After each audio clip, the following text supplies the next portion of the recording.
Bem-vindo à aula de coleções List. Na aula passada, nós vimos que a interface Collection é a raiz das coleções Set, List e Queue.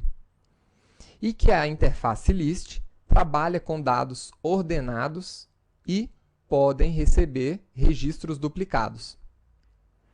As classes que implementam essa interface List são a classe Vector, ArrayList e LinkedList. O objetivo dessa aula é ver as possibilidades da interface List. Então, crie uma classe chamada coleção lista, coleção list, com o método main.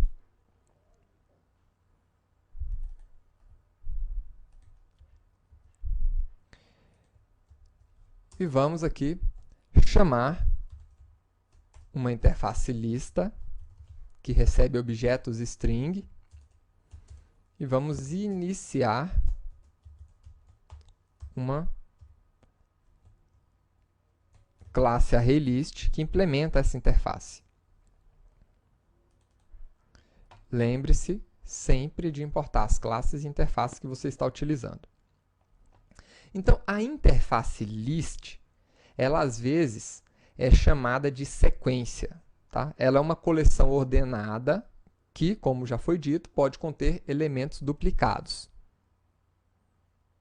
Tá?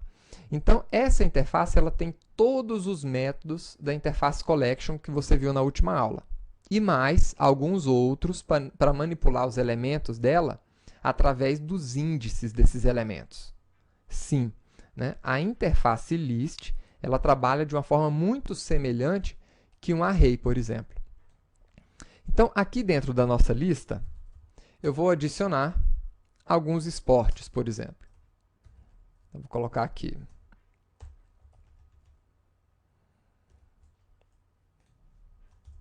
Futebol, basquete, tênis, vôlei, natação, hóquei,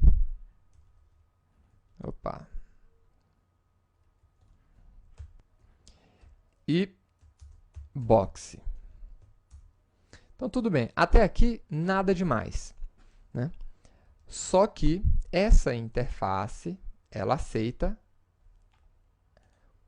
elementos duplicados. Então, vou colocar futebol aqui 2 vezes. E vamos ver aqui essa lista. Então, aí está. Eu tenho futebol, todos os outros esportes, e no final tem futebol novamente.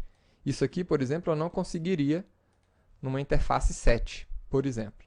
Tá? Então, essa interface lista, ela tem ali, por exemplo, alguns métodos que permitem a você manipular os dados dessa interface como se fosse um array. Então, como é que eu poderia listar os elementos de um array? Utilizando um for? Então, aqui eu também posso listar utilizando um for. Então, eu vou inicializar uma variável e quero percorrer todos os elementos do meu array, ou da minha lista, na verdade, né? Então, list.size e mais. Então, aqui dentro, eu poderia recuperar o elemento que está em uma determinada posição do meu índice com o método get. Então, eu quero recuperar o elemento na posição i. Vou atribuir esse elemento a uma variável aqui dentro. E agora, eu quero reatribuir esse elemento à mesma posição dele. O que eu posso fazer? List.set na posição do índice aquele elemento. Então, aí está. Posso fazer isso. Mas apenas a título de curiosidade, eu vou modificar essas palavras, né, esses esportes aqui, para colocar todos eles em letras maiúsculas, to uppercase, só para a gente ver as mudanças. Tá? Eu poderia aqui também imprimir cada um desses elementos, né? Não vou fazer isso aqui agora. Mas eu vou imprimir agora a nossa lista novamente.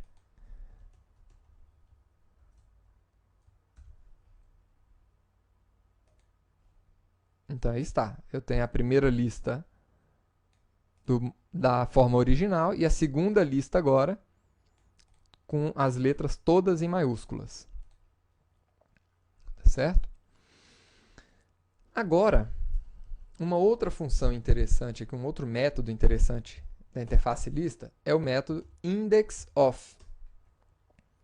Esse método pode ser utilizado para a gente localizar um elemento na nossa listagem. Então, eu quero saber aonde é que está a palavra box. Ele vai trazer para a gente a localização do box dentro da nossa lista. Então, vamos ver aqui.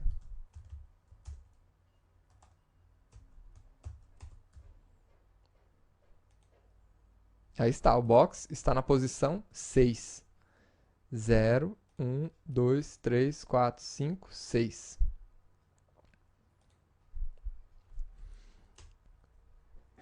Outra coisa que a gente pode fazer é encontrar uma sublista, né? Então, dentro da nossa lista, eu poderia querer retornar uma sublistagem. Então, eu quero pegar, dentro dessa lista principal, os itens que estão na listagem, na sublista, dentro aqui da posição 2 até a posição 4. Então, na posição 2, nós temos tênis, e até a posição 4, vôlei. Tá? Então, 0, 1, 2, e aqui eu vou até a posição 4, vôlei. É isso aí.